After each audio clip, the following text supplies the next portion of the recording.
حضرت مصعب بن عمیر اسلام کی تاریخ کی وہ درخشندہ شخصیت ہیں جنہیں اسلام کا پہلا سفیر کہا جاتا ہے۔ ان کی زندگی عیش و عشرت سے شروع ہو کر عظیم ترین قربانی پر ختم ہوئی۔ ذیل میں ان کی سیرت کے مختلف پہلوؤں کی تفصیل دی گئی ہے۔ 1. جوانی اور پرکشش شخصیت۔ حضرت مصعب بن عمیر مکہ کے ایک نہایت امیر اور معزز گھرانے میں پیدا ہوئے۔ ان کی جوانی کی چند نمایاں خصوصیات یہ تھیں: خوبصورتی اور ہم شکل ہونا۔ وہ مکہ کے سب سے حسین جوان مانے جاتے تھے۔ آپ کی شکل و صورت حضور اکرم صلی اللہ علیہ وسلم سے کافی حد تک مشابہت رکھتی تھی۔ عیش و عشرت۔ آپ کے والدین ان سے بے حد محبت کرتے تھے۔ آپ مکہ کے سب سے مہنگے لباس پہنتے، بہترین خوشبوئیں لگاتے اور شاہانہ زندگی بسر کرتے تھے۔ اہل مکہ کہتے تھے کہ جس گلی سے مصعب گزر جاتے وہ رستہ خوشبو سے مہک اٹھتا تھا۔ 2. قبول اسلام کا واقعہ۔ جب مکہ میں اسلام کی دعوت پھیلی تو مصعب بن عمیر نے سنا کہ محمد صلی اللہ علیہ وسلم دار ارقم میں ایک نئے دین کی تبلیغ کر رہی ہیں۔ وہ وہاں پہنچے اور نبی کریم صلی اللہ علیہ وسلم کی باتیں سن کر فوراً ایمان لے آئے۔ خفیہ اسلام۔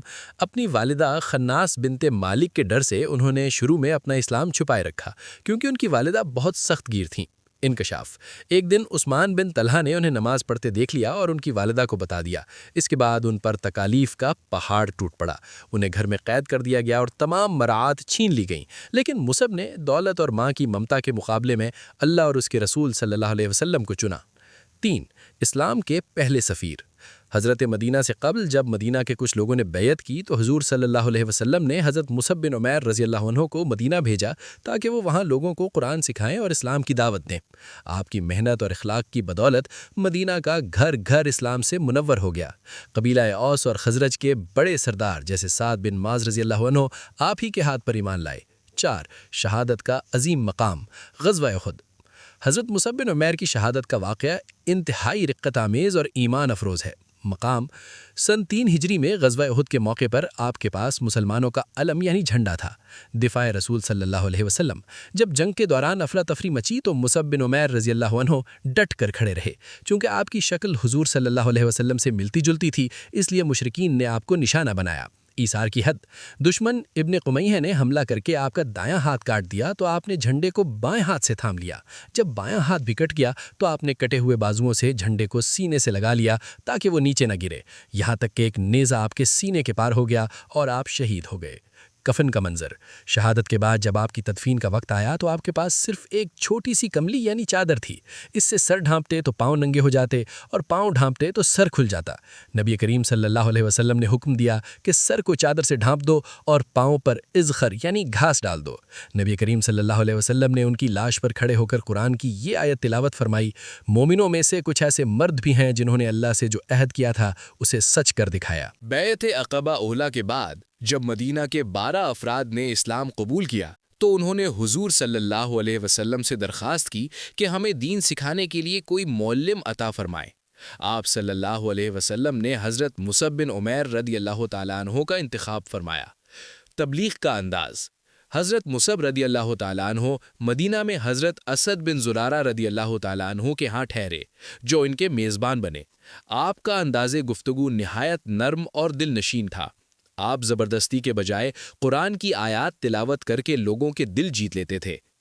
بڑے سرداروں کا قبول اسلام۔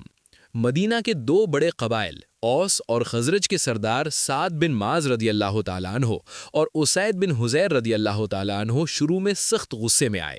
اسید بن حضیر نیزہ لے کر آئے، لیکن حضرت مصعب رضی اللہ تعالیٰ عنہ نے تحمل سے کہا: آپ تشریف رکھیں، ہماری بات سنیں، پسند آئے تو قبول کریں ورنہ ہم چلے جائیں گے۔ قرآن کی تلاوت سن کر وہ وہیں ایمان لے آئے۔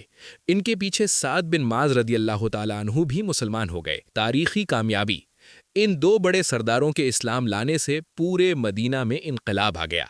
1 سال کے اندر مدینہ کا کوئی ایسا گھر نہ تھا جس میں اسلام کا تذکرہ نہ پہنچا ہو۔ یہی وجہ ہے کہ جب حضور صلی اللہ علیہ وسلم ہجرت کر کے مدینہ آئے تو وہاں پہلے سے ایک مضبوط اسلامی معاشرہ موجود تھا۔ نمبر 2. حضرت مصعب بن عمیر کا خاندانی پس منظر۔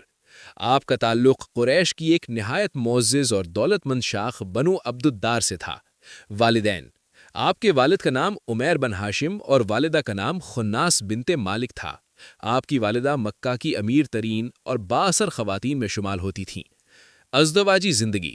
حضرت مصعب بن عمیر رضی اللہ تعالیٰ عنہ کا نکاح حضرت حمنہ بنت جہش رضی اللہ تعالیٰ عنہ سے ہوا تھا، جو کہ نبی کریم صلی اللہ علیہ وسلم کی پھوپھی زاد بہن اور ام المؤمنین حضرت زینب بنت جہش رضی اللہ تعالیٰ عنہ کی بہن تھیں۔ اولاد: آپ کی ایک صاحبزادی تھیں جن کا نام زینب بنت مصعب تھا۔ بھائی: آپ کے ایک بھائی کا نام ابو عزیز بن عمیر تھا، جو غزوہ بدر میں کفار کی طرف سے لڑے اور قید ہوئے۔ جب ان کی مشقیں کسی جا رہی تھیں تو حضرت مصعب رضی اللہ تعالیٰ عنہ وہاں سے گزرے اور انصاری صحابی سے کہا، اسے مضبوطی سے باندھو، اس کی ماں بہت مالدار ہے، تمہیں اچھا فدیہ دے گی۔ یہ سن کر ابو عزیز حیران رہ گئے اور کہا کہ تم میرے بھائی ہو کر ایسی بات کر رہے ہو؟ مصعب رضی اللہ تعالیٰ عنہ نے جواب دیا، اس وقت تم نہیں بلکہ یہ انصاری میرا بھائی ہے۔ نمبر 3، خاندانی بائیکاٹ اور صبر۔ جب ان کی والدہ کو ان کے اسلام کا پتہ چلا تو اس نے ایڑی چوٹی کا زور لگایا کہ مصعب دین محمدی چھوڑ دیں۔ قید و بند، انہیں کوٹھڑی میں بند کر دیا گیا اور کھانا پینا بند کر دیا گیا۔ خوبصورتی کا ڈھلنا، وہ جوان جو ریشم پہنتا تھا، اس کی کھال بھوک اور پیاس سے سانق کی کینچلی کی طرح اترنے لگی۔ والدہ کا فیصلہ، آخرکار جب والدہ نے دیکھا کہ مصعب پیچھے نہیں ہٹیں گے تو انہیں گھر سے نکال دیا۔ مصعب نے شاہانہ لباس کی جگہ ٹاٹ کے پیوند زدہ کپڑے پہن لیے، لیکن ایمان کا سودا نہیں کیا۔ حضرت مصعب بن عمیر رضی اللہ تعالیٰ عنہ کی زندگی ہمیں سکھاتی ہے کہ جب ایمان دل میں گھر کر لے تو دنیا کی آسائشیں ہیچ بے معنی ہو جاتی ہیں۔ غزوہ احد کے اختتام پر جب نبی کریم صلی اللہ علیہ وسلم شہداء کی لاشوں کا معائنہ فرما رہے تھے تو حضرت مصعب بن عمیر کی حالت دیکھ کر آپ صلی اللہ علیہ وسلم کی آنکھیں نم ہو گئیں۔ وہ منظر انتہائی رقت آمیز تھا، کیونکہ مکہ کا سب سے امیر زادہ اس حال میں پڑا تھا کہ اسے کفن دینے کے لیے ایک پوری چادر بھی میسر نہ تھی۔ اس موقع پر رسول اللہ صلی اللہ علیہ وسلم نے جو کلمات ارشاد فرمائے اور جو عمل کیا وہ تاریخ کا حصہ ہیں۔ نمبر 1، قرآن کی آیت کی تلاوت۔ نبی کریم صلی اللہ علیہ وسلم حضرت مصعب رضی اللہ عنہ کی لاش کے پاس کھڑے ہوئے اور سورہ الاحزاب کی یہ آیت تلاوت فرمائی۔ من المؤمنین رجال صدقوا ما عاہدوا اللہ علیہ فمنہم من قضى نحبہ ومنہم من ينتظر وما بدلوا تبدیلا۔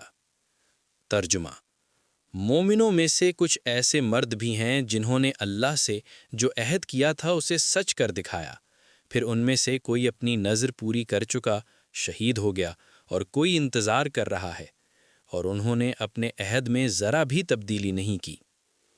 نمبر 2، مکہ کی زندگی کی یاد۔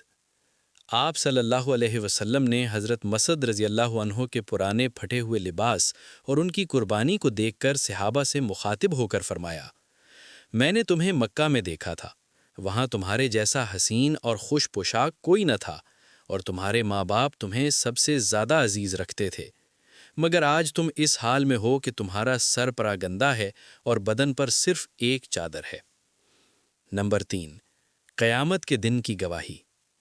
آپ صلی اللہ علیہ وسلم نے تمام شہدائے احد بشمول حضرت مصعب رضی اللہ عنہ کی طرف اشارہ کرتے ہوئے فرمایا، اللہ کا رسول گواہی دیتا ہے کہ یہ لوگ قیامت کے دن اللہ کے ہاں شہید ہیں۔ ان کے پاس آؤ اور انہیں سلام کرو، اس ذات کی قسم جس کے قبضے میں میری جان ہے، جو کوئی بھی قیامت تک انہیں سلام کرے گا یہ اس کے سلام کا جواب دیں گے۔ ایک عبرت آمیز پہلو۔ حضرت عبد الرحمن بن عوف جو کہ عشرہ مبشرہ میں سے ہیں اور بہت مالدار تھے، ایک بار جب ان کے سامنے عمدہ کھانا لایا گیا تو وہ رونے لگے اور فرمایا، مصعب بن عمیر شہید کیے گئے، وہ مجھ سے بہتر تھے، انہیں ایک ایسی چادر میں کفن دیا گیا کہ اگر سر ڈھانپا جاتا تو پاؤں کھل جاتے اور پاؤں ڈھانپتے تو سر کھل جاتا۔ مجھے ڈر ہے کہ کہیں ہماری نیکیوں کا بدلہ ہمیں دنیا ہی میں تو نہیں دے دیا گیا۔ حضرت مصعب بن عمیر رضی اللہ عنہ کی شہادت ہمیں یہ سبق دیتی ہے کہ اصل کامیابی دنیا کی زیب و زینت نہیں بلکہ اللہ اور اس کے رسول صلی اللہ علیہ وسلم کی رضا کے لیے سب کچھ قربان کر دینا ہے۔